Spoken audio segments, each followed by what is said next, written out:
जय श्रीराम. मी भूषण झेडे गुरुजी शहादा. आज आपण शंख ठेवण्याची आणि पूजेची योग्य पद्धत जाणून घेणार आहोत.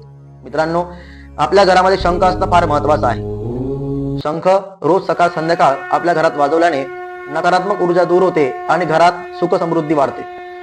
आपल्या घरामध्ये शंख असणं म्हणजे लक्ष्मीचं प्रतीक मानलं गेलेलं आहे. शंख नेहमी देवघरामध्ये उजव्या बाजूला असावा. शंखाचं तोंड जो निमुळता भाग आहे तो नेहमी उत्तरेकडे असावा. शंखामध्ये नेहमी पाणी भरून ठेवावं. शंख कधीही जमिनीवर ठेवू नये, त्याखाली स्टँड असणं आवश्यक आहे.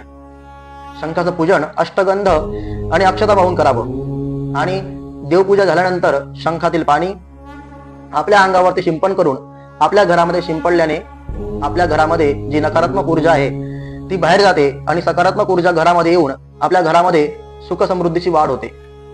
खराब शंख, तुटलेला शंख कधीही देवघरात ठेवू नये. अशाच प्रकारच्या नवनवीन आध्यात्मिक माहितीसाठी आमच्या चॅनलला नक्की फॉलो करा. जय श्रीराम.